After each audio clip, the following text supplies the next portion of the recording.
Selamat pagi, jemaat yang dikasihi dalam Kristus. Masih belum terlambat untuk saya mengucapkan selamat tahun baru kepada kita semua. Mari pada saat ini kita masuk ke dalam hadirat Tuhan. Kita mau beribadah kepada Tuhan, menaikkan ucapan syukur kita kepada Tuhan. Haleluya Yesus.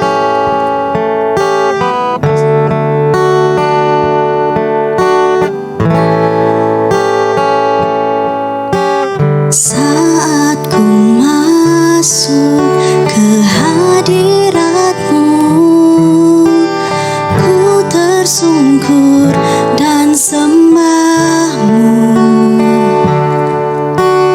Ku persembahkan korban syukurku yang terbaik bagi-Mu.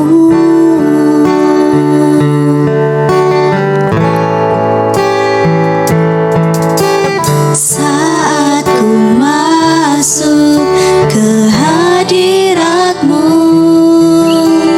ku tersungkur dan sembah-Mu. Kami persembahkan korban syukur kami ya Tuhan. Persembahkan korban syukurku Yang terbaik hanya bagi nama-Mu Tuhan. terbaik bagimu.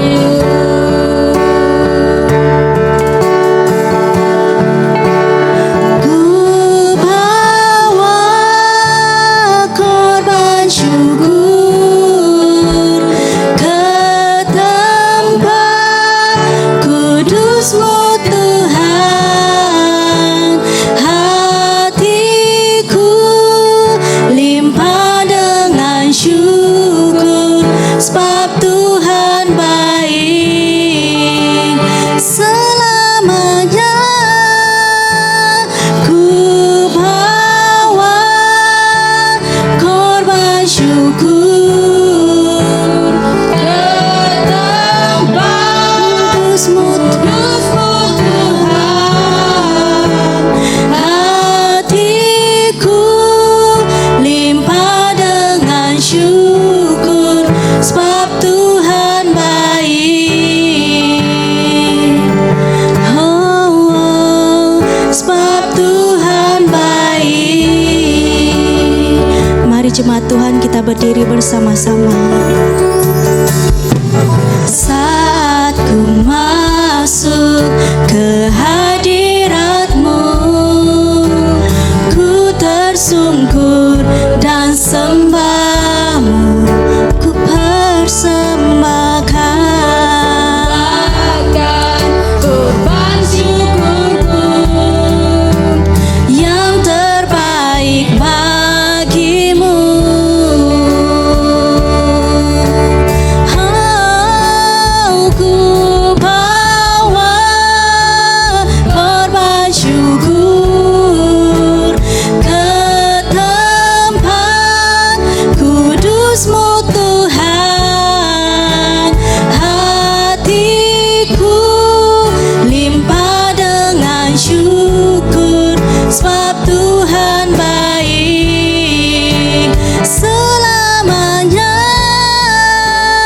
Ku bawa korban syukur ke tempat kudus-Mu Tuhan.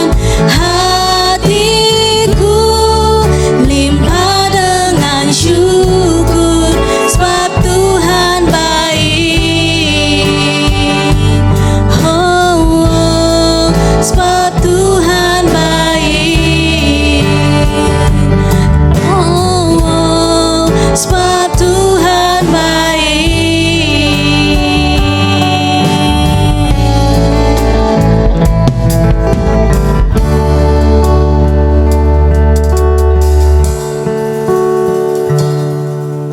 Selamat pagi semua jemaat Tuhan yang Selamat beribadah pagi. bersama kita pagi ini. Dalam Mazmur pasal 16 ayat 8 hingga 9 katakan, Aku sentiasa memandang kepada Tuhan, kerana Ia berdiri di sebelah kananku. Aku tidak goyah. Sebab itu hatiku bersukacita dan jiwaku bersorak-sorak, bahkan tubuhku akan diam dengan tentram. Mari kita teruskan ibadah. Tuhan beserta kamu. Dan beserta kamu juga. Saya gembira bila mereka berkata kepada saya, Marilah kita pergi ke rumah Tuhan. hai, marilah kita menyanyi kepada Tuhan. Marilah kita bersorak dengan sukacita kepada Juru Selamat yang Maha Kuasa. Allah itu roh, Kita harus menyembah Dia dalam roh dan kebenaran. kemuliaan kepada Allah Bapa, Anak dan Roh Kudus. Puji Tuhan sekarang dan selama-lamanya. Sama-sama, ya Allah yang Maha Kuasa, semua hati manusia terbuka di hadapan Tuhan. Semua keinginannya diketahui oleh-Mu, dan daripadamu tiada rahasia yang tersembunyi. Sucikanlah niat hati kami dengan ilham Roh Kudus-Mu, supaya kami boleh mengasihi-Mu dengan sempurna dan memuliakan nama-Mu yang kudus dengan selayaknya. Melalui Yesus Kristus Tuhan kami. Amin. Haleluya, mari berikan kemuliaan bagi Tuhan Allah kita.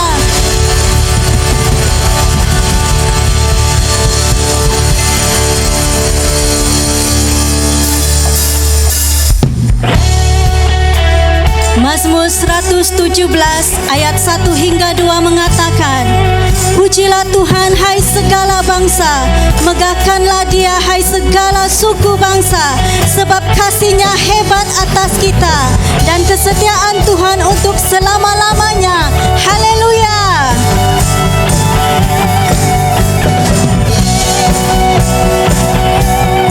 Mari sama-sama nyanyikan, kami datang bawa pujian. Kami datang bawa pujian, bersama memuji-Mu Tuhan. Satukan suara dan nyanyikan, sorak kemenangan. Kami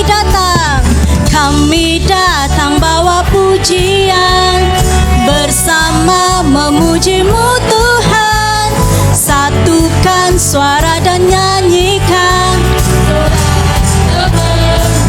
Haleluya, Gloria, Gloria, Gloria. Besar Tuhan, ditinggikan di atas segalanya. Gloria, Gloria. Besar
kasih-Mu ya Tuhan di dalam hidup kami. Aku kan bersuka karena kasih-Mu, menari memuji kebesaran-Mu, karena Kau yang terhebat, Kau layak ditinggikan. Jiwaku pun bersorak sebab Engkau Allah yang setia dan benar. Tak pernah tinggalkanku, Kau selalu bersamaku. Yesus, Kau sumber kekuatan. Ku hidup untuk menyenangkan-Mu.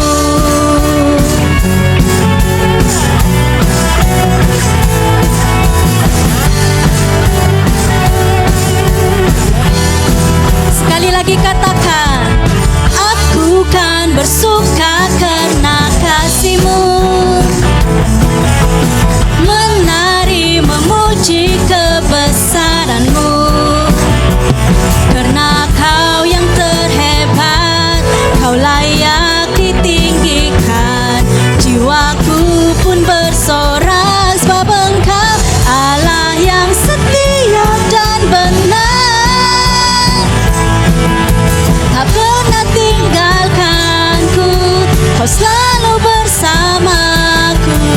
Yesus, Kau sumber kekuatan. Ku hidup untuk menyenangkan-Mu. Allah yang setia dan benar, Allah yang setia dan benar. Tak pernah tinggalkanku, Kau selalu bersamaku. Yesus, Kau sumber kekuatan. Ku hidup untuk menyenangkan-Mu. Kau Allah yang setia, Engkau selalu bersama kami Tuhan, selalu bersamaku. Yesus Tuhan mulia, hidupku milik-Mu. Allah yang setia dan benar, tak pernah tinggalkanku, Kau selalu bersamaku. Yesus, Kau sumber kekuatan. Ku hidup untuk menyenangkan-Mu. Allah yang setia dan benar, Allah yang setia dan benar. Tak pernah tinggalkanku, Kau selalu bersamaku. Yesus, Kau sumber kekuatan. Ku hidup untuk menyenangkan-Mu. Haleluya. Terpujilah nama-Mu Tuhan Yesus. Haleluya.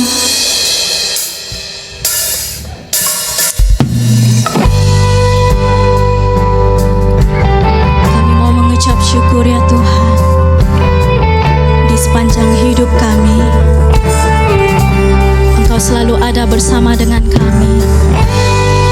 Kasih setia-Mu berlimpah ke atas hidup kami ya Tuhan. Kami mau menyembah-Mu.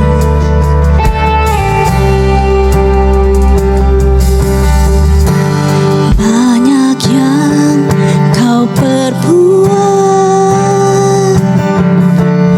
di dalam hidupku.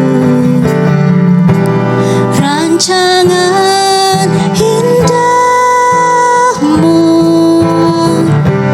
terjadi di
yang kau perbuat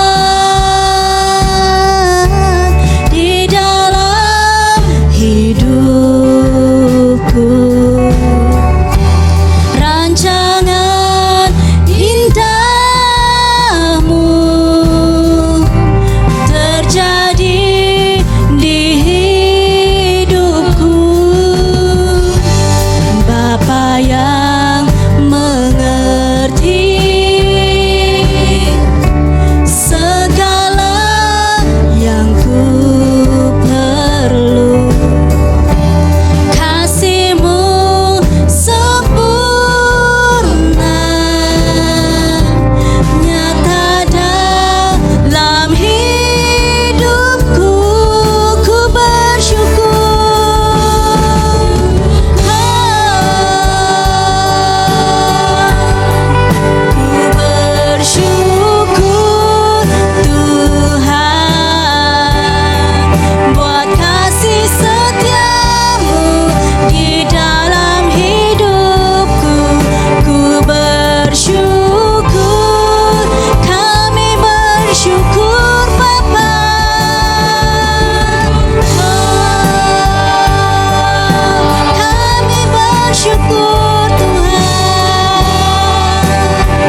Engkau telah menolong dalam hidup kami selama beberapa musim pandemik khususnya.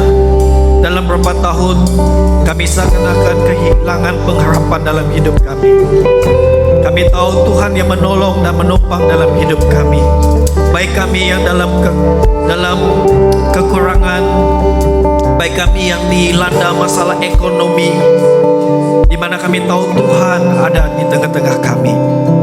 Tuhan yang memimpin hidup kami, Tuhan yang telah menguatkan kami, dan Tuhan yang menyediakan kami jalan keluar. Maka dengan itu kami datang pada pagi ini. Kami mau menyatakan bahwa kami bersyukur pada Tuhan atas apa yang telah Tuhan perbuat dalam hidup kami.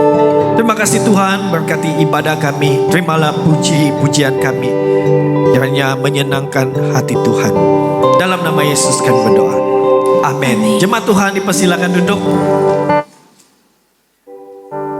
Kami ingin mengucapkan selamat datang sekali lagi kepada semua yang beribadah pada pagi ini. Mungkin ada yang pertama kali datang ibadah pada pagi ini. Jika ada yang pertama kali, boleh angkat tangan dan lambai-lambaikan tangan Anda jika pertama kali ikut ibadah di gereja ini. Ada? Ya, ada di situ ya. Kita berikan tepukan bagi mereka yang pertama kali datang ibadah pada pagi ini.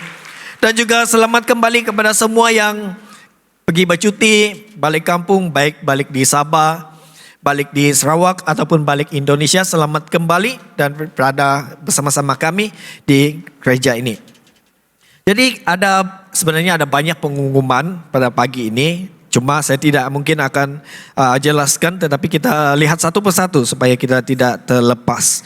Jadi bermula minggu hadapan, kebaktian bahasa Malaysia akan menggunakan sepenuhnya Dewan Ibadah ini, di mana kebaktian bahasa Inggeris dan Cina mereka sudah berpindah menggunakan gereja untuk ibadah. Jadi semua kebaktian bahasa Inggeris dan Cina dilakukan di Dewan yang gereja, di mana hanya BM yang menggunakan Dewan Jubli ini. Oke, jadi sila ambil perhatian jikalau ada yang mungkin daripada jemaat BM yang mau ikut kebaktian Sabtu, di mana kebaktian Sabtu sudah diubah, bukan lagi menggunakan bahasa Inggris tetapi menggunakan dua bahasa, di mana bahasa Inggris dan juga bahasa Cina.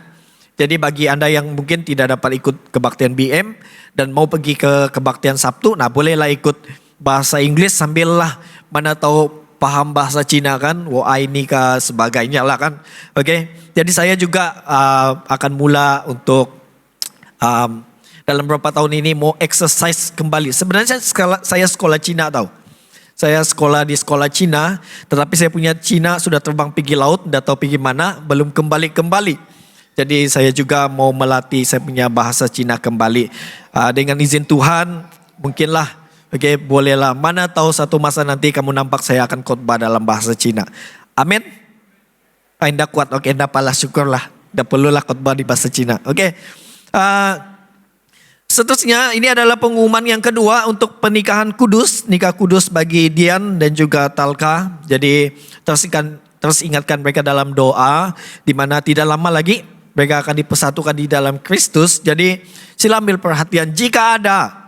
Oke, jika ada yang tidak setuju, bolehlah menuliskan secara bertulis dan sila serahkan kepada pihak gereja jika ada. Jika tidak ada, kami juga terus mendorong Anda untuk terus berdoa bagi mereka supaya Tuhan mempersiapkan semua persiapan mereka lah, persiapan pernikahan kudus mereka. Terus ingatkan mereka di dalam doa-doa kita.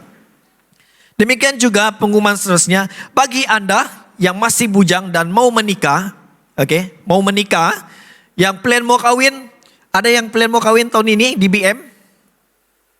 Ada?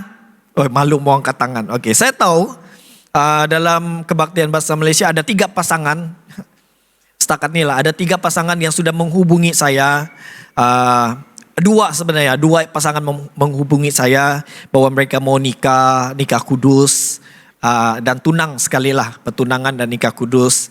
Jadi biasanya bila kamu hubungi saya tanya tentang nikah kudus, kami tidak menggalakkan Anda untuk hantar dengan planning. Biasanya kami panggil kamu datang jumpa dengan kami dulu, ikut kelas, kemudian baru kita rancang kamu punya pernikahan. Seperti begitulah. Tetapi biasanya kami minta Anda jumpa dengan padri dulu. Jumpa dengan padri, nanti kamu bincanglah dan kemudian ikut kelas dan sebagainya. Jadi bagi Anda yang planningnya mau kawin ataupun mau bertunang, sila berjumpa dengan padri di gereja. Dan juga sila ambil perhatian, jangan kecewa kalau kamu sudah tetapkan tarikh tersebut. Mungkin ada slide dari situ di mana ini masa-masanya yang tidak boleh kawin, di mana gereja tidak akan membuka masa ini untuk ada pernikahan kudus seperti musim puasa dan juga musim Adventist. Oke, jadi perhatikan masa ini. Jadi mungkin kalau Anda sudah planning untuk masa ini, jadi kita tidak akan buat pernikahan kudus pada waktu musim puasa, yaitu bermula pada 22 bulan 2 hingga 6 April ialah musim puasa, dan musim Adventist ialah 3 hingga 24 Desember. Jadi tidak dapatlah kawin pada musim ini. Jadi carilah tarikh yang lain. Itulah pentingnya Anda perlu berjumpa dengan padri ketika mau membuat planning pernikahan Anda. Seterusnya, kita akan ada mengagihkan kalender daripada diocese bagi keluarga yang belum mendapatkannya. Selepas ibadah ini bolehlah mendapatkannya daripada penyambut tetamu, ataupun Anda boleh mendapatkannya daripada pihak gereja ataupun pergi ke pejabat gereja. Sila ambil satu untuk satu keluarga. Terima kasih. Dan minggu ini juga kita Reverend Nixon tidak bersama-sama di Labuan, oleh kerana beliau perlu melanjutkan kuliahnya. Okay, dia perlu meneruskan kuliahnya untuk Master of Theology. Jadi dia tidak berada bersama-sama dengan kita, dia berada di KL untuk mengikuti kelas intensif. Jadi seberang jika ada keperluan, sila menghubungi pihak gereja ataupun pasukan staf yang ada dalam gereja ini. Pada minggu hadapan kita ada satu pelayanan untuk semua pelayan ibadah yang melayani di pasukan ibadah BM, yaitu pemimpin awam, pembaca Alkitab, pasukan pujian penyembahan, penyambut tetamu. Kita ada satu penyegaran pelayanan ibadah. Jadi selepas ibadah sila tinggal, di mana kita akan ada sedikit pelengkapan lah, okay? Mungkin kita juga ada sedikit evaluasi tentang pelayanan-pelayanan kita. Jadi semua nama-nama pelayanan yang saya sebut tadi, sila tinggal selepas ibadah pada minggu hadapan. Kemudian banyak pengumuman sekejap kita ambil masa sedikit. Sebab ini awal tahun banget, jadi awal tahun ada banyak kita mau lakukan. Kemudian kita juga membuka peluang pelayanan untuk pelayanan dalam ibadah. Jadi saya lihat di sini ada banyak pelajar Kemel, UMS. Jadi seperti pembacaan Alkitab, mungkin kamu boleh masuk dalam pelayanan pembaca Alkitab ataupun penyambut tetamu. Bagi Anda yang senyumannya manis, kan, yang sweet kan, bagus tuh jadi usher. Jadi kalau Anda mau terlibat dalam pelayanan ini, bolehlah berhubung dengan saya ataupun berhubung dengan pasukan staf BM supaya kami boleh follow up, dan juga kami dapat menyediakanlah semua jemaat juga terlibat sama dalam pelayanan. Jadi pada pagi ini saya lihat ada banyak pelajar Kemel. Jadi kalau kamu mau terlibat dalam bahagian pembaca Alkitab, boleh berhubung dengan kami ataupun boleh memberikan nama Anda kepada ketua pelajar Kemel. Talka kan masih? Talka ketua pelajar Kemel ya? Bukan. Siapa ketua pelajar Kemel? Mana ketuanya? Yang itu, oke. Jadi kamu boleh bagi dengan dia. Kalau kamu mau terlibat dalam pembaca Alkitab, nanti dia boleh bagi dengan saya lah. Lebih senang kan? Nanti kalau 50 atau 80 pelajar datang jumpa saya tidak dapat komunikasi satu persatu lah, oke? Jadi itu bagian untuk peluang pelayanan. Kalau Anda mau terlibat pelayanan-pelayanan lain seperti music, okay, video cam, sound system. Kalau Anda mau terlibat, sila datang dan kami sangat mengalu-alukan Anda. Jangan risau kalau Anda bilang, saya tidak pandai, tidak apa-apa. Yang penting kamu punya hati, komitmen dan tanggung jawab Itu sudah cukup. Jadi selebihnya kita boleh latih. Karena orang yang ada komitmen, ada hati untuk melayani dan ada tanggung jawab, pasti kita akan melihat dia pelayan yang efektif nanti. Oke, seterusnya, banyak ah.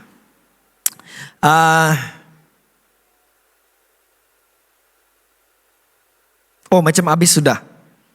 Oke, yang berikutnya itu adalah kalau kamu lihat dalam e-bulletin, itu adalah tentang Chinese New Year dan juga pelayanan family ministry ini dalam bahasa Cina tahu. Tetapi kalau Anda boleh memahami bahasa Cina, ini dilangsungkan pada Sabtu.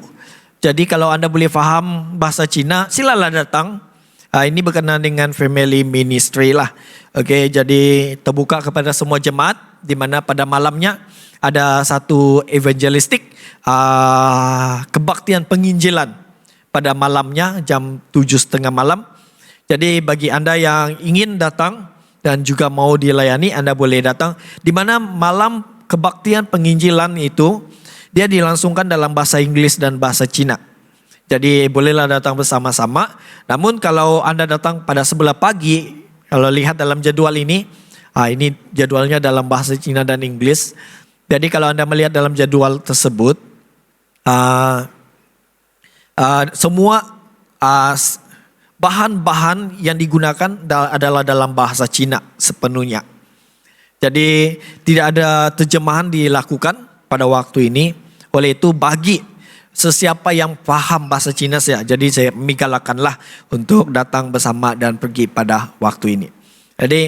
Jadi kiranya dalam pelayanan ini sebenarnya mereka juga ada menyediakan pelayanan konseling untuk pasangan suami dan istri. Jadi kalau Anda ingin juga terlibat ini, bolehlah berhubung dengan pihak gereja dan bertanya kepada semua staf tentang pelayanan ini. Jadi itu saja untuk pengumuman dan berita gereja yang perlu kita ambil perhatian. Mari kita saat ini ambil masa ini untuk masuk dalam doa syafaat.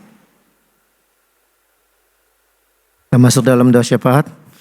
Bapa kami dalam surga, kami bersyukur kepada-Mu Tuhan di atas pada pagi ini. Bagaimana kami sangat bersyukur di dalam kehidupan kami, di dalam kehidupan jemaat kami. Bagaimana Tuhan terus memimpin, Tuhan terus memberkati, Tuhan terus melindungi di dalam kehidupan kami masing-masing. Kami juga bersyukur kepada-Mu Tuhan bagi mereka yang telah sembuh dari sakit, bagi mereka yang berada di hospital, yang telah keluar dari hospital. Kami bersyukur semua Tuhan atas berkat Tuhan, atas pimpinan Tuhan. Bagaimana kami siap berdoa, kami tekun berdoa, bagaimana itu telah Engkau sembuhkan kami Tuhan. Terima kasih Tuhan, jika ada di antara jemaat kami yang sakit, yang masih di dalam kelemahan tubuh, Engkau terus memberkati mereka, Engkau terus memulihkan mereka. Biarlah mereka kembali dan dalam keadaan yang baik, dan mereka dapat datang beribadah bersama-sama kami pada setiap hari ujung minggu Tuhan. Kami juga terus berdoa untuk kehidupan para hamba Tuhan, para hamba Tuhan yang melayani di gereja kami, para padri kami, para pastor kami, para pelayan staf gereja, para setiap pemimpin-pemimpin yang ada di gereja kami Tuhan. Kami terus berdoa biar terus Tuhan melindungi, Tuhan terus memimpin di dalam kehidupan mereka, Tuhan terus memberkati dalam keluarga mereka, di dalam apa mereka lakukan dimanapun mereka berada. Tuhan terus memimpin, Tuhan terus melindungi dan menjaga mereka Tuhan. Kami juga terus berdoa untuk perjumpaan pelayanan penyegaran yang akan dilakukan pada 15 Januari ini. Kami berdoa para yang terlibat di dalam, khususnya para pemimpin, para pembaca Alkitab, pasukan pujian, penyambut tetamu, dan semua yang terlibat Tuhan. Kami berdoa biarlah dalam perjumpaan ini, penyegaran ini, setiap mereka ada dapat hadir, setiap yang mereka yang ada biar dapat melihat apa keperluan di dalam gereja ini, apa yang harus dilakukan, dan dapat memberkati setiap para pelayan-pelayan yang ada di gereja kami Tuhan. Kami juga terus berdoa untuk negara kami Malaysia, khususnya dalam ekonomi dan pemerintahan kerajaan pada masa ini. Kami berdoa biarlah Tuhan terus memberkati negara kami Malaysia, Perdana Menteri kami yang baru. Biarlah sistem ekonomi di dalam negara kami dapat dipulihkan, baik di Sarawak, baik di Sabah, baik Labuan, baik di Semenanjung. Tuhan memberkati, Tuhan memulihkan ekonomi setiap setiap tempat dan setiap Tuhan terus memberkati. Biarlah setiap negara dapat diberkati dan pimpin oleh Tuhan. Inilah doa kami Tuhan, kami bersyukur semuanya ini hanya dalam nama Yesus Kristus kami berdoa dan bersyukur. Amin. Pembacaan pertama kita pada pagi ini diambil dari Kisah Para Rasul 23 ayat 1 hingga 12. Para Rasul 23 ayat 1 hingga 12. Sambil menatap anggota-anggota Mahkamah Agama, Paulus berkata, "Hai saudara-saudaraku, sampai kepada hari ini aku tetap hidup dengan hati nurani yang murni di hadapan Allah." Tetapi Imam Besar Ananias menyuruh orang-orang yang berdiri dekat Paulus menampar mulut Paulus. Membalas itu Paulus berkata kepadanya, "Allah akan menampar engkau, hai tembok yang dikapur putih-putih. Kalau engkau duduk di sini untuk menghakimi aku menurut hukum Taurat, namun engkau melanggar hukum Taurat oleh perintahmu untuk menampar aku." Dan orang-orang yang hadir di situ berkata, "Engkau mengejek imam besar Allah?" Jawab Paulus, "Hai saudara-saudara, aku tidak tahu bahwa ia adalah imam besar. Memang ada tertulis, janganlah engkau berkata jahat tentang seorang pemimpin bangsamu. Dan kerana ia tahu bahwa sebagian dari mereka itu termasuk golongan orang Saduki dan sebagian termasuk golongan orang Farisi, ia berseru dalam mahkamah agama itu, katanya, 'Hai saudara-saudaraku, aku adalah orang Farisi, keturunan orang Farisi. Aku dihadapkan ke mahkamah ini karena aku mengharap akan kebangkitan orang mati.' Ketika ia berkata demikian, timbullah perpecahan antara orang-orang Farisi dan orang Saduki, dan terbagilah orang banyak itu. Sebab orang-orang Saduki mengatakan bahwa tidak ada kebangkitan dan tidak ada malaikat atau roh, tetapi orang-orang Farisi mengakui kedua-duanya. Maka terjadilah keributan besar. Beberapa ahli Taurat dari golongan Farisi tampil di depan dan membantah dengan keras. Katanya, "Kami sama sekali tidak menemukan sesuatu yang salah pada orang ini. Barangkali ada roh atau malaikat yang telah berbicara kepadanya." Maka terjadilah perpecahan besar sehingga kepala pasukan takut kalau mereka akan mengoyakkan Paulus. Karena itu, ia memerintahkan pasukan untuk turun ke bawah dan mengambil Paulus dari tengah-tengah mereka dan membawanya ke markas. Pada malam berikutnya, Tuhan datang berdiri di sisinya dan berkata kepadanya, "Kuatkanlah hatimu, sebab sebagaimana engkau dengan berani telah bersaksi tentang aku di Yerusalem, demikian jugalah hendaknya engkau pergi bersaksi di Roma." Demikianlah firman Tuhan. Injil Kudus daripada Tuhan kita Yesus Kristus menurut Lukas 12 ayat 1 hingga 12. Lukas pasal 12 ayat 1 hingga 12. Sementara itu beribu-ribu orang banyak telah berkerumun sehingga mereka berdesak-desakan. Lalu Yesus mulai mengajar pertama-tama kepada murid-muridnya. Katanya, "Waspadalah terhadap ragi, yaitu kemunafikan orang Farisi. Tidak ada sesuatu pun yang tertutup yang tidak akan dibuka, dan tidak ada sesuatu pun yang tersembunyi yang tidak akan diketahui. Karena itu, apa yang kamu katakan dalam gelap akan kedengaran dalam terang, dan apa yang kamu bisikan ke telinga di dalam kamar akan diberitakan dari atas atap rumah. Aku berkata kepadamu, hai sahabat-sahabatku, janganlah kamu takut terhadap mereka yang dapat membunuh tubuh dan kemudian tidak dapat berbuat apa-apa lagi. Aku akan menunjukkan kepadamu siapakah yang harus kamu takuti. Takutilah dia yang setelah membunuh mempunyai kuasa untuk melemparkan orang ke dalam neraka. Sesungguhnya aku berkata kepadamu, takutilah dia. Bukankah burung pipit dijual 5 ekor 2 duit? Sesungguh pun demikian tidak seekor pun daripadanya yang dilupakan Allah. bahkan rambut kepalamu pun terhitung semuanya. Karena itu jangan takut, karena kamu lebih berharga daripada banyak burung pipit. Aku berkata kepadamu, setiap yang mengakui aku di depan manusia, anak manusia juga akan mengakui dia di depan malaikat-malaikat Allah. Tetapi barang siapa menyangkal aku di depan manusia, ia akan disangkal di depan malaikat-malaikat Allah. Setiap orang yang mengatakan sesuatu melawan anak manusia, ia akan diampuni. Tetapi barang siapa menghujat Roh Kudus, ia tidak akan diampuni. Apabila kamu menghadapkan kepada majlis-majlis atau kepada pemerintah dan penguasa-penguasa, janganlah kamu khawatir bagaimana ada apa yang harus kamu katakan untuk membela dirimu. Sebab pada saat itu juga Roh Kudus akan mengajar kamu pada apa yang harus kamu katakan. Demikianlah Injil Kristus. Silakan duduk. Kita berdoa. Tuhan, terima kasih waktu ini kami berdoa supaya firman Tuhan akan jelas dan kami memahami firman Tuhan. Biarlah Tuhan berikan karunia Roh Kudus dalam hidup kami, telinga kami menjadi telinga yang baik, hati kami menjadi hati yang baik di mana firman Tuhan akan bertumbuh dan berbuah di dalamnya. Kami berdoa untuk pekerjaan si iblis yang cuba mengganggu kami daripada mendengar firman Tuhan. Kami berdoa dalam nama Yesus. Biarlah Roh Kudus-Mu yang sahaja bekerja pada saat ini dalam hidup kami. Dan kami bersyukur, kami serahkan waktu ini ke dalam tangan Tuhan. Dalam nama Yesus kami berdoa. Amin. Jadi kita akan meneruskan khotbah dalam kitab Kisah Para Rasul pasal 23 ayat 1 hingga 11. Sebenarnya dalam kisah ini kita akan belajar tentang perjalanan kehidupan Paulus.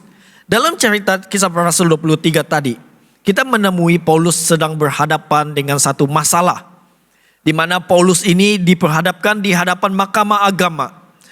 Kita tahu bila seseorang yang diperhadapkan di hadapan mahkamah agama adalah seseorang yang didapati bersalah di dalam tindakannya ataupun di dalam kelakuannya. Jadi tetapi Paulus di sini ditangkap dan diperhadapkan di hadapan mahkamah agama karena dia memberitakan tentang Yesus. Apa yang diberitakan tentang Yesus? Yesus telah mati dan bangkit. Nah, apakah yang membuatkan orang Yahudi tidak suka dengan berita Paulus? Sebab bagi orang Yahudi ada satu golongan dipanggil golongan Saduki. Kalau kamu baca ayat seterusnya dikatakan bahwa golongan Saduki ini tidak percaya bahwa ada kebangkitan hidup. Jadi oleh itu ini menjadi salah satu alasan mengapa Paulus itu ditangkap. Nah, coba kita bayangkan atau kita coba kita imbas kembali. Kalau seseorang yang berada di mahkamah, salah satu perasaan yang pasti ada dalam hidupnya ialah takut lah kan. Takut, nervous, apalagi. Mungkin kamu akan sampai membuat kita tidak dapat bercakap. Bila kamu ditanya, kamu pun sudah bingung-bingung ataupun kena ketakutan yang mendalam dalam hidup Anda ataupun sesiapa yang diperhadapkan di hadapan mahkamah agama. Tetapi kalau kita lihat dalam cerita ini, ketika Paulus diperhadapkan di hadapan mahkamah agama, dia tidak menunjukkan satu sikap takut dalam hidupnya. Mengapa dia mau dibunuh, dia mau diperhadapkan di hadapan situasi yang susah, ataupun saya boleh katakan Paulus dalam keadaan yang masalah, dia masih kuat. Kenapa dia tidak ada ketakutan sama sekali? Seakan-akan tidak ada ketakutan dalam hidupnya. Nah, apa yang kita dapat lihat? Salah satu kunci daripada mengapa Paulus kuat, karena dia ada Tuhan dalam hidupnya. Jadi pada pagi ini, saya ingin mengongsikan satu tema daripada khotbah ini, daripada apa yang berlaku pada Paulus. Saya ingin kongsikan tema khotbahnya bertajuk Melangkah Kuat Bersama Tuhan. Nah, saudara-saudara yang dikasihi Tuhan, Kita mungkin belum sampai tahap ditangkap seperti Paulus. Tetapi saya mau katakan, kita mungkin akan berhadapan masalah dalam hidup kita. Siapa yang tidak ada masalah dalam hidupnya? Semua kita ada masalah. Pelajar sekolah ada masalah. Apa masalah dihadapi? Masalahnya adalah Anda perlu menyelesaikan banyak homework, banyak assignment. Anda perlu berhadapan dengan tuntutan-tuntutan daripada ibu bapa. Betul? Ibu bapa Anda menuntut Anda supaya kamu menjadi pelajar yang excellent di sekolah. Ada pelajar yang dituntut sedemikian? Bila Anda dituntut dengan sedemikian, mesti dapat GPA yang paling bagus tahu. Bahkan college ataupun university, kalau kamu punya GPA di bawah, apa akan terjadi kepada kamu? Boleh saja dibuang sekolah. Kan? Sewaktu saya di KL, ada 2 pelajar daripada Sabah di satu college lah. Mereka punya GPA sangat rendah. Dan sangat kesian dibuang sekolah, saya yang antar mereka balik ke airport. Saya tidak tahu bagaimana apa yang berlaku selepas itulah dalam hidup mereka. Jadi ini salah satu ketakutan-ketakutan yang dialami. Adik-adik ada pelbagai banyak cara yang dilakukan. Sehingga ada pelajar-pelajar yang cuba berusaha mau ekstra lebih belajar. Tetapi tubuhnya tidak mampu apa lakukan? Ambil dadah. Kenapa ambil dadah? Supaya boleh tahan study. Ambil ganja. Ambil syabu. Sebab mau tahan belajar sampai lewat pagi. Ambil alkohol. Sebab stres. Ambil isap vape. Isap rokok. Apa terjadi? Semua ini telah merosakkan hidup kita. Saudara-saudara yang dikasihi Tuhan, begitu juga dengan pekerja-pekerja, bukan hanya pelajar-pelajar sekolah. Bagaimana dengan orang yang bekerja? Stres dengan tuntutan majikan, saya punya sales jual yang dituntut oleh majikan tidak mencapai sepatutnya. Saya jual pada tahun ini rendah. Jadi saya mau berusaha, apa kita lakukan? Kita melakukan di luar kehidupan kekristenan kita. Ada yang menggunakan uang sogok. Apalagi ada yang menggunakan cara-cara yang jahat. Sehingga dia tidak dapat melangkah hidupnya bersama dengan Tuhan. Saudara-saudara yang dikasihi Tuhan, kita perlu belajar seperti Paulus. Ketika dia dalam masalah hidupnya, ketika dia tahu mungkin saja dia boleh mati, boleh meragut nyawanya, dia mengambil pilihan, dia mau melangkah bersama Tuhan. Jadi pada pagi ini saya ingin menyampaikan firman Tuhan ini, mengongsikan apa yang telah berlaku di dalam kisah ini. Kiranya firman ini dapat mendorong iman kamu dan saya.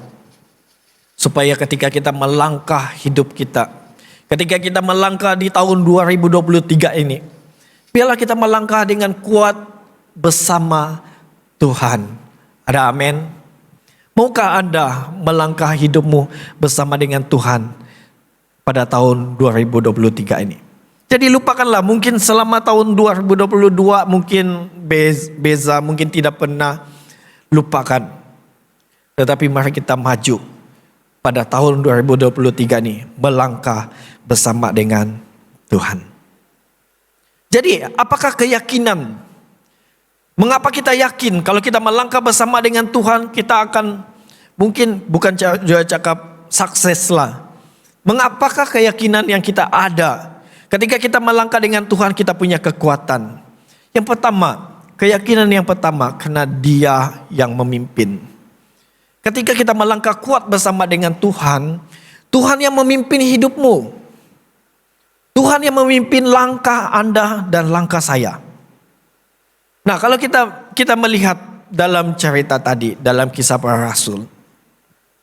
Ketika Paulus diperhadapkan di mahkamah agama, dia ditanya soalan, ya kan? Bila kamu pergi mahkamah memang kamu akan ditanya soalan. Mungkin ditanya, "Mengapa kamu sampaikan tentang berita kebangkitan Tuhan Yesus. Lalu kalau kamu dalam keadaan takut dan tidak ada kekuatan, kamu boleh sahaja salah jawab. Tetapi karena Paulus tahu dia melangkah bersama Tuhan, Tuhan memimpin dia. Ketika dia ditanya soalan yang bertubi-tubi, ketika dia dituduh, dia boleh menjawab karena dia melangkah hidupnya bersama dengan Tuhan dan dia tahu Tuhan yang memimpin hidupnya. Bahkan ketika Paulus, kita lihat di ayat yang kedua, ketiga, dan keempat. Ketika Paulus ditanya soalan, lalu dia menjawab, apa yang terjadi? Mulutnya ditampar. Coba kamu bercakap, lalu kamu ingin bercakap, kamu mau membela kan? Kamu mau kasih tahu apa yang berlaku. Tiba-tiba mulut kamu ditutup. Itu seakan-akan kamu dikasih berhenti untuk bercakap tau. Jadi Paulus di sini, dia mau membela, dia mau bagi tahu apa sebabnya dia ditangkap. Tetapi mulutnya ditampar. Sakitkah? Bukan di pipi oh. Coba baca balik firman Tuhan tadi. Bukan di pipi, di mulut. Sakit ba itu? Dia bercakap, dia mau membela, tetapi ditampar mulutnya. Maka Paulus di sini yang dipimpin oleh Tuhan, ketika mulutnya ditampar, dia tetap tenang dan kuat. Kamu bayangkan betapa takutnya mungkin, betapa sukarnya keadaan Paulus pada waktu itu. Ditanya satu hal, sudah ditanya mau jawab ditampar lagi. Apa rasanya kalau Anda dan saya berhadapan dengan situasi ini? Kan? Jadi Paulus tahu Tuhan yang memimpin hidupnya. Maka dengan itu dia berani menjawab. Sebenarnya kalau kamu baca ayat itu, dia menggunakan satu kitab yang tercatat dalam Ulangan pasal 16 ayat 18 hingga 20. Dia menuntut satu hukum dalam Ulangan 16 ayat 18 hingga 20. Kalau seseorang dibawa di hadapan pengadilan, dia perlu diadili dengan adil. Kenapa Paulus masih ingat tentang sistem hukum? Karena Tuhan yang memimpin hidupnya. Dia tidak tergopa-gapa untuk menjawab. Tetapi dia dengan tenang, dia memberikan jawaban.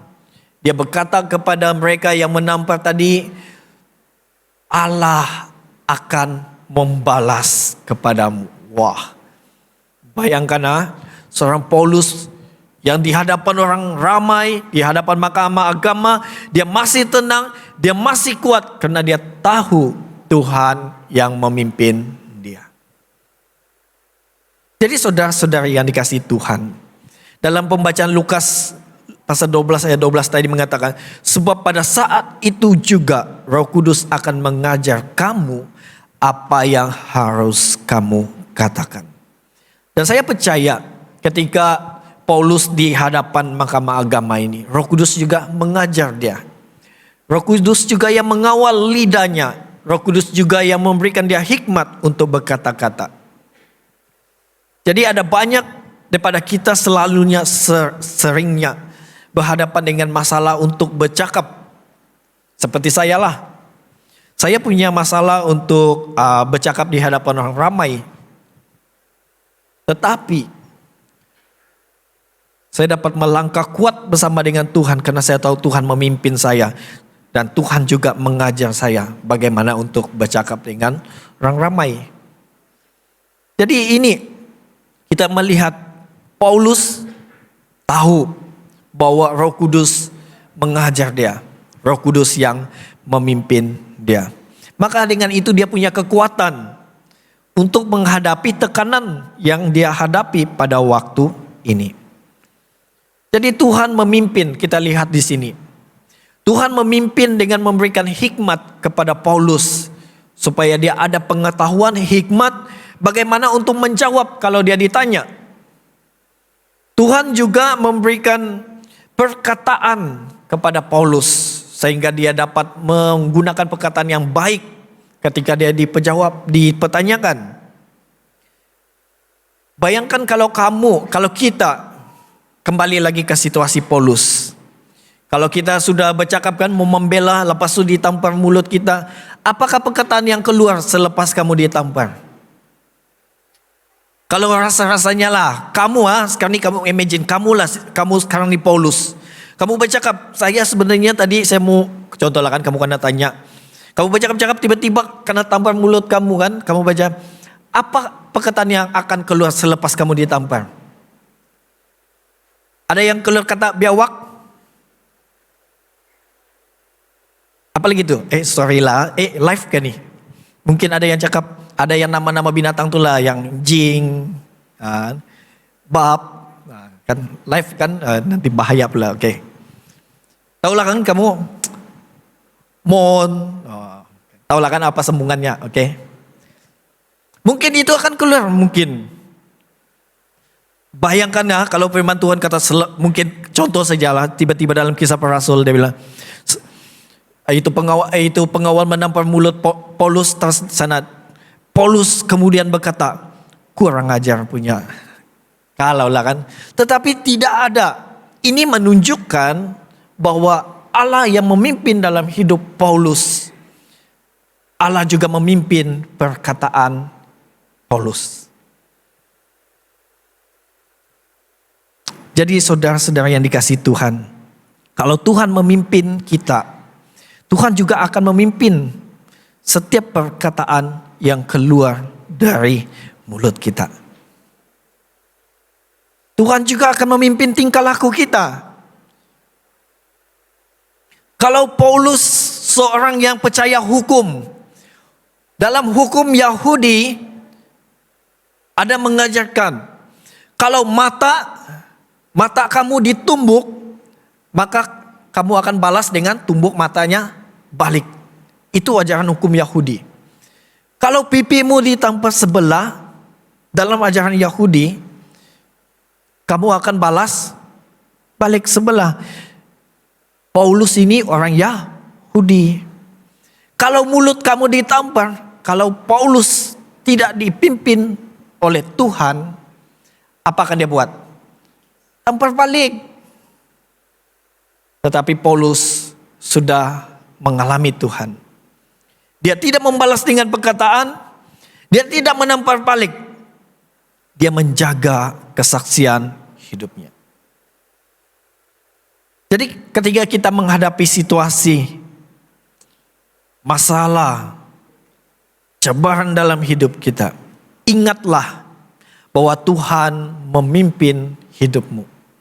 Tuhan akan memberikan perkataan, Tuhan akan mengajar kamu, Tuhan akan memberikan kamu hati untuk mengasihi, Tuhan akan memberikan kamu hati yang sabar, supaya orang berbuat jahat dengan kamu, kamu akan membalas dengan kebaikan.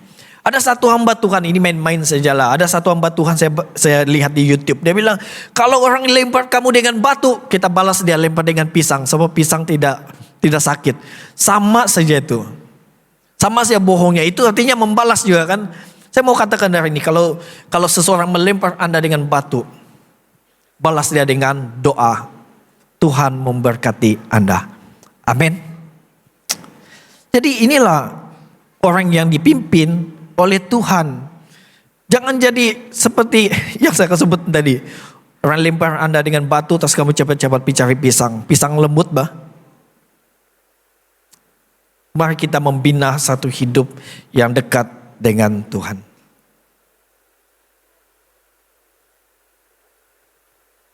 Nah, apabila kita mengetahui apa yang berlaku dalam hidup Paulus, Tuhan memimpin dia, Tuhan memberikan hikmat, Tuhan memberikan perkataan, Tuhan memberikan tingkah laku yang baik dalam hidup Paulus. Ini menunjukkan bahwa Tuhan tidak pernah meninggalkan Paulus sekalipun dia dalam masalah hidupnya. Ketika kita melangkah dalam hidup kita, saya percaya setiap orang ada masalah tertentu dalam hidupnya. Tetapi yakinlah dan percayalah bahwa Tuhan tidak pernah meninggalkan Anda. Waktu kita susah, mungkin kawan-kawan kita akan tinggalkan kita.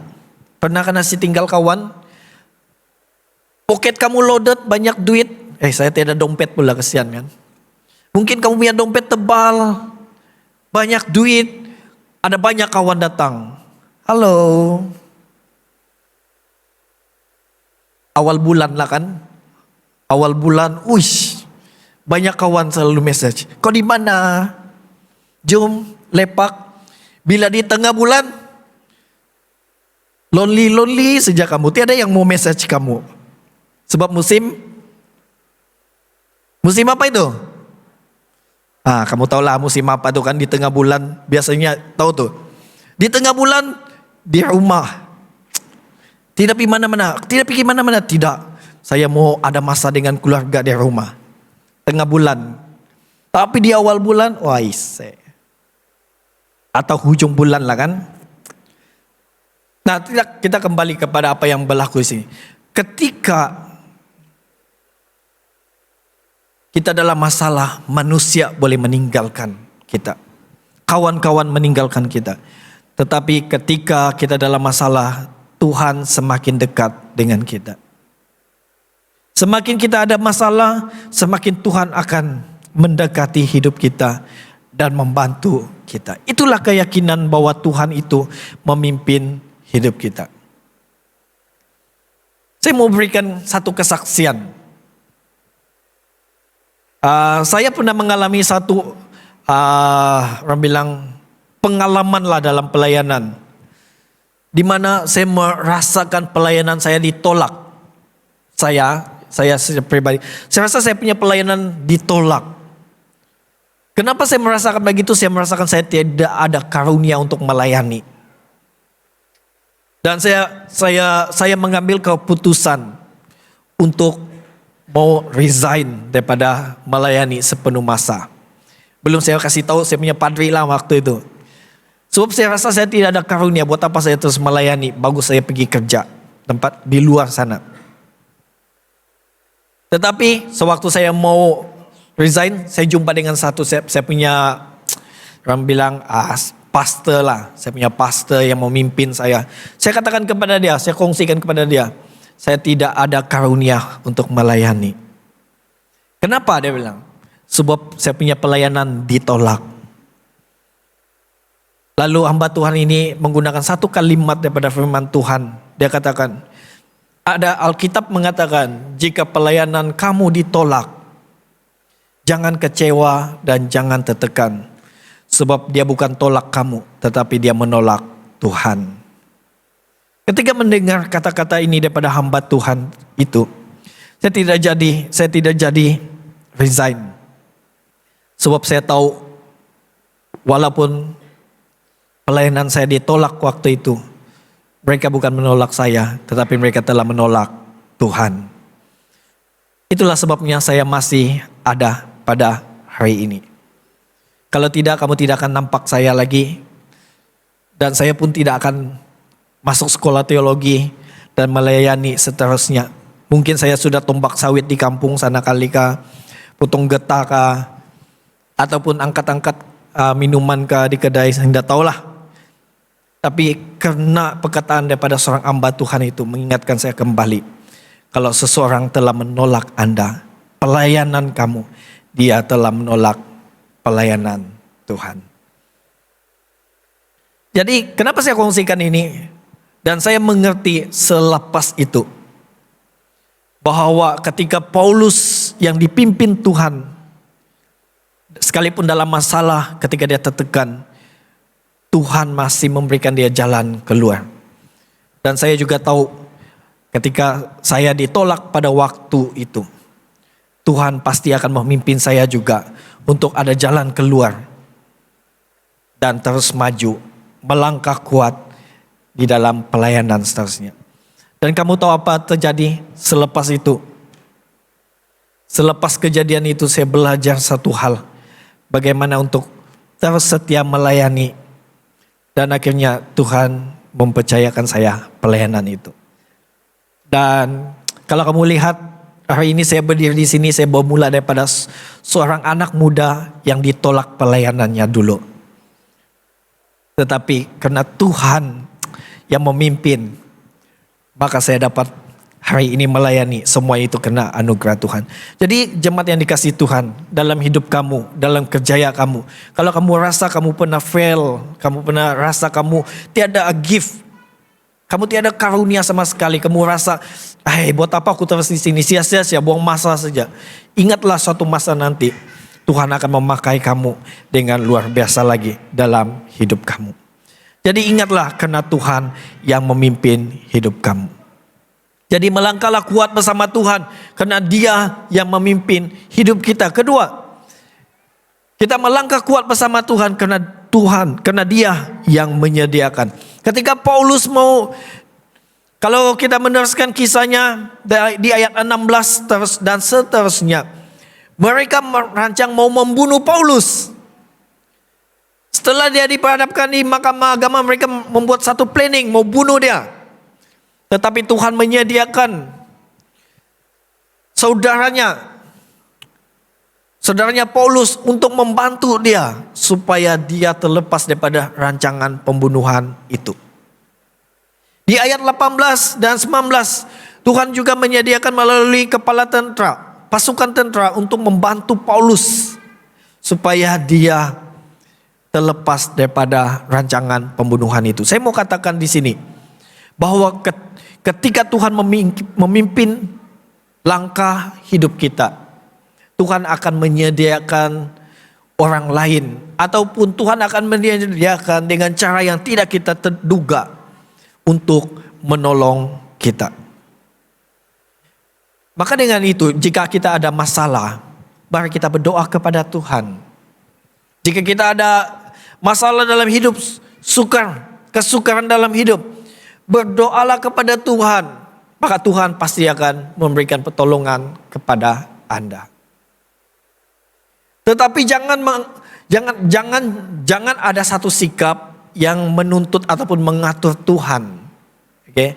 Jangan mengatur Tuhan di dalam doa Anda lah. Oke? Bila kamu berdoa, jangan ada niat hati bilang, bila saya berdoa nanti pasti ini orang ini dia akan datang, ataupun jika saya berdoa nanti pasti Tuhan akan hantar 1.000 ringgit untuk saya.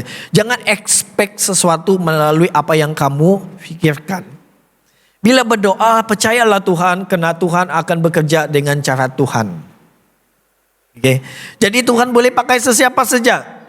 Tuhan boleh memakai orang lain untuk membantu Anda. Seperti Paulus lah. Tuhan memakai saudaranya, perwira dan juga kepala pasukan untuk membantunya. Jadi kalau kita selain daripada itu, Tuhan juga boleh membantu kita, menyediakan kita melalui firman-Nya. Kalau kita lihat ayat 11. Kisah Para Rasul pasal 23 ayat 11. Tuhan menyediakan Paulus melalui dia datang pada malam itu. Di mana di sini katakan pada malam berikutnya Tuhan datang. Lihat, perhatikan, Tuhan datang di sisi Paulus. Kamu bayangkan, ketika kamu dalam masalah, kamu berdoa kepada Tuhan, tiba-tiba malam itu Tuhan datang dan berkata kepada kamu, kuatkanlah hatimu. Pernah ada pengalaman seperti begini? Mungkin kamu sudah heartbroken gak? Hancur sudah hatinya kan? Air mata pun berkaca-kaca sudah. Kamu berdoa kepada Tuhan, tiba-tiba ada suara berkata di sisi kamu, hai anakku, kuatkanlah hatimu. Apa kamu rasa?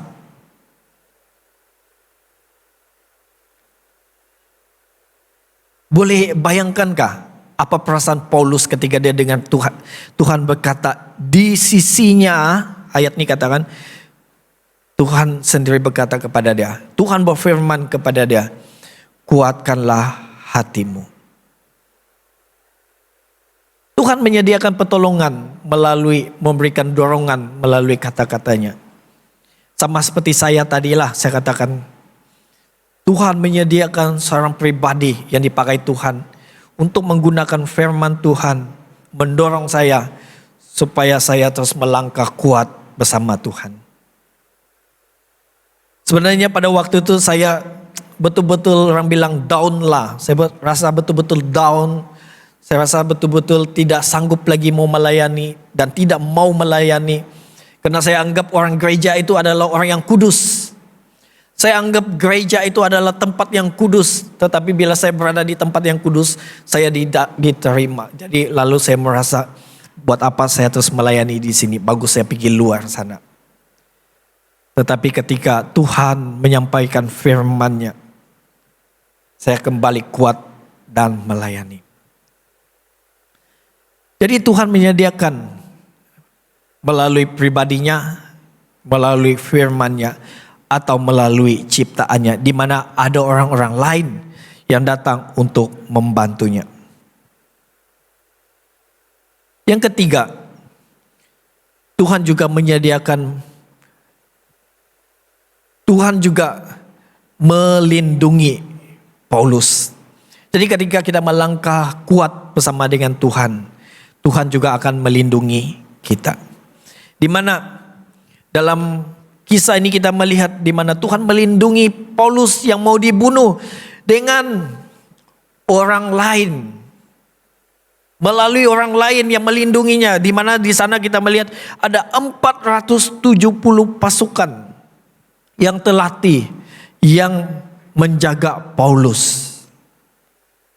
Oke, kalau kamu melihat di dalam ayat 23 hingga 24. Kisah Para Rasul pasal 23 ayat 23 hingga 24. Di sini ada 470 pasukan tentara yang terlatih menjaga Paulus.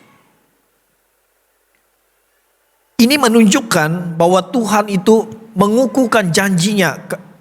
Ketika Tuhan berkata di ayat 11, dia katakan, kuatkanlah hatimu Paulus. Tuhan berjanji kepada dia, kuatkanlah hatimu. Tuhan mendorong dia. Dan kita melihat setelah itu, Tuhan memakai orang lain untuk melindungi Paulus. Sehingga satu kumpulan yang besar, satu kumpulan yang terlatih menjaga Paulus. Kalau kita pikir-pikir balik, apa keuntungan 470 tentara ini melindungi Paulus? Tiada untung. Tiada kaitan. Tentara yang 470 tentara ini adalah askar Roma. Paulus itu bukan apa-apanya, bukan kerja di kerajaan Roma. Paulus itu tidak ada kaitan dengan kerajaan Roma. Paulus itu tidak ada sumbangan langsung pun kepada kerajaan Roma. Tetapi mengapa 470 orang ini mau melindungi Paulus sedangkan tidak ada kaitan apa-apa? Semuanya karena Tuhan yang bekerja. Tuhan memakai 470 orang ini untuk melindungi Paulus. Boleh bayangkan bagaimana Tuhan menyediakan, bagaimana Tuhan melindungi Paulus. Itulah sebabnya kita pada hari ini perlu yakin. Kita perlu yakin akan hidup kita. Jika selama ini kita dalam masalah dan kita pernah katakan masalah saya tidak pernah selesai, saya mau katakan kepada Anda, yakinlah bahwa Tuhan akan menyediakan jalan keluar untuk masalah Anda. Dan Tuhan akan melindungi Anda di dalam masalah itu. Dan kalau kita melihat dalam hari ini dan apa yang berlaku kepada Paulus. Ketika Paulus dalam masalah, Tuhan bersama-sama dengan dia. Ketika Paulus merasa lemah, dia mau dibunuh, mungkin dia takut, Tuhanlah yang memimpin dia, Tuhanlah yang menyediakan, dan Tuhanlah yang melindungi dia. Jadi hari ini saya mau memberikan cobaan inilah kepada semua kita di tempat ini. Saya tahu, karena saya sendiri juga ada masalah pribadi saya. Dan sementara pasukan worship team siap-siap, saya mau memberikan cobaan ini kepada semua jemaat. Jika selama ini kamu pernah ada masalah yang besar, ataupun masalah yang tidak pernah settle dalam hidup kamu, atau mungkin kamu ada perjuangan Anda yang membuat kamu sampai down, kamu tidak dapat settle dengan masalah itu. Saya mau Anda pada hari ini ambil keputusan ini. Berdoa kepada Tuhan. Minta kekuatan kepada Tuhan. Yakinlah bahwa Tuhan akan memimpin supaya kamu boleh keluar daripada masalah itu. Mungkin Anda punya masalah keuangan karena ekonomi, perniagaan, pekerjaan kamu terganggu. Ada banyak hal yang telah berkaitan dengan hidup Anda sehingga membuatkan Anda punya masalah dalam ekonomi. Saya mau kamu pada saat nanti kami berdoa atau pada saat kami menyanyi, semua Anda angkat tangan Anda dan nyatakan kepada Tuhan, Tuhan tolong saya supaya saya boleh berjalan kuat bersama dengan Tuhan. Mungkin yang kedua, mungkin Anda punya masalah kesehatan. Anda sudah sakit begitu lama, tidak pandai sembuh-sembuh, sudah habis duit begitu banyak untuk buat rawatan, perobatan dan sebagainya, tidak juga sembuh-sembuh dengan sakit penyakit itu. Hari ini saya mau berdoa juga untuk Anda, supaya Tuhan memberikan Anda jalan keluar daripada masalah itu. Karena kita percaya Tuhan akan menyediakan, Tuhan juga akan melindungi. Yang ketiga, saya mau berdoa untuk para pelajar sekolah. Baik Anda pelajar Kemel, UMS, pelajar sekolah rendah, sekolah menengah. Saya tahu di sekolah, di bagian akademik, ada masalah tertentu yang kamu alami.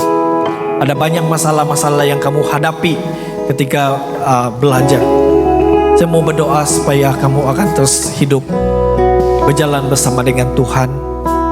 Seperti yang saya sebut tadi, jangan sampai kita stres, kita mengambil benda-benda yang tidak baik. Kita terjebak dengan alkohol, dadah, dan sebagainya. Mari kita terus hidup berjalan bersama dengan Tuhan. Mari kita berdiri bersama-sama, kita nyanyikan lagu ini. Tidak perlu tengok sebelah Anda, tidak perlu malu, tidak perlu rasa segan. Kalau Anda rasa Anda memerlukan pertolongan daripada Tuhan, angkat tanganmu. Tidak perlu lihat orang lain, angkat tanganmu. Katakan, Tuhan, saya mau ditolong. Nanti tangan-tangan yang terangkat nih, kami akan berdoa untuk Anda.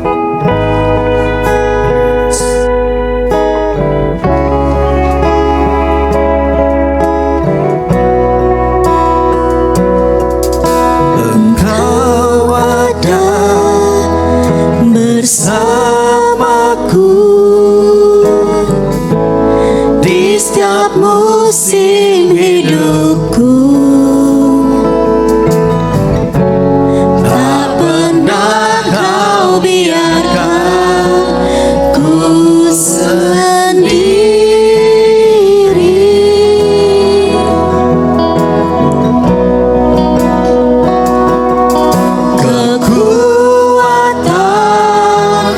Di jiwaku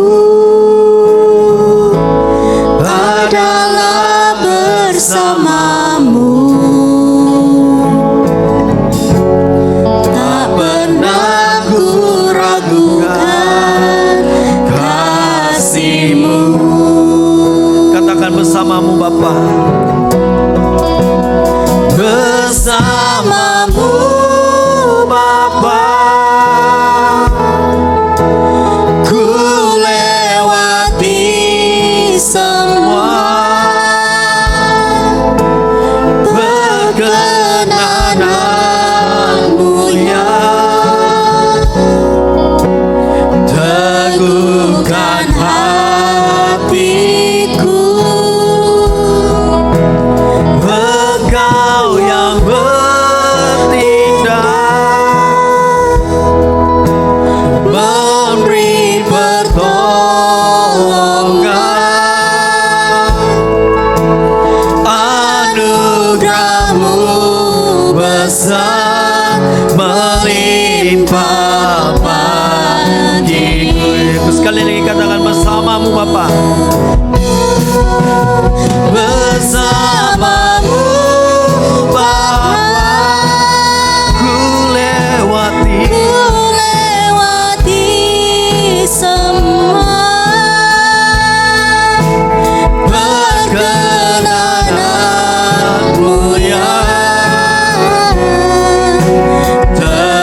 Bagi Anda yang memerlukan doa, Anda boleh mengangkat tangan Anda. Jika Anda ingin Tuhan menolong Anda, mungkin menolong Anda dari segi keuangan, mungkin menolong Anda untuk menyelesaikan masalah keuanganmu.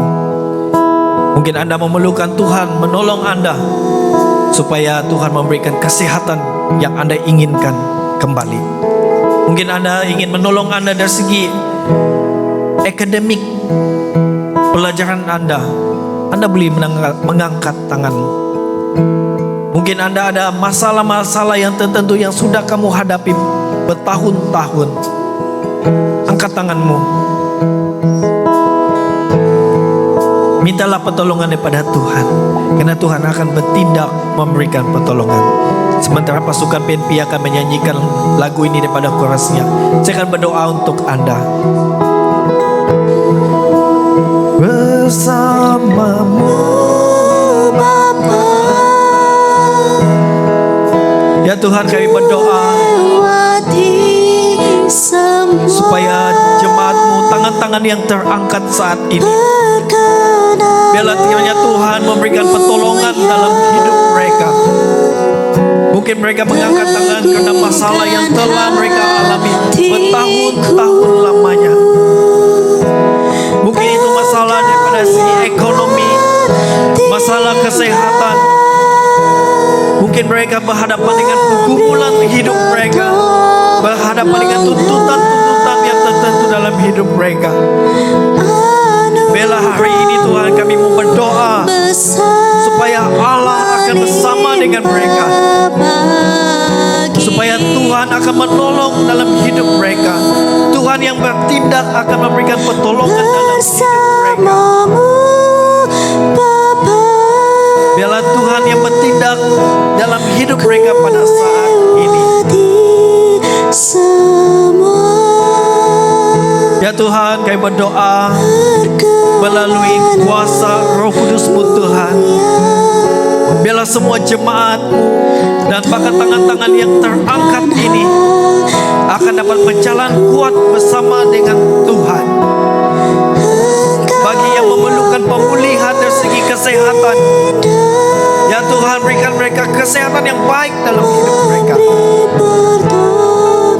Bagi yang memerlukan jalan keluar dari segi usaha dan perniagaan mereka, Tuhan tunjukkan jalan keluar bagi mereka.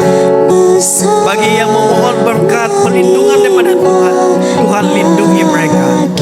Bagi para pelajar-pelajar sekolah yang memerlukan hikmat daripada Tuhan, Tuhan yang memberikan hikmat kepada mereka, Tuhan yang memberikan kesehatan dan kekuatan daripada mereka, sehingga mereka tidak terlampau mendesak akan hidup mereka untuk bertungkus-lungkus belajar. Tapi kami tahu karunia dan hikmat yang Tuhan berikan kepada mereka akan menjadikan mereka berhasil dalam persekolahan mereka. Terima kasih Tuhan. Terima kasih Bapa. Mari kita nyanyikan sekali lagi lagu ini. Kita nyatakan dengan iman kita bahwa Tuhan bersama dengan kita.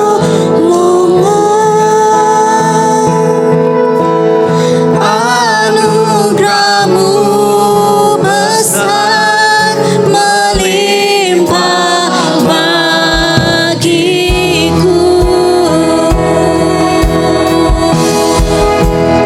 Bersama-Mu Bapa, ku lewati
yang tertinggilah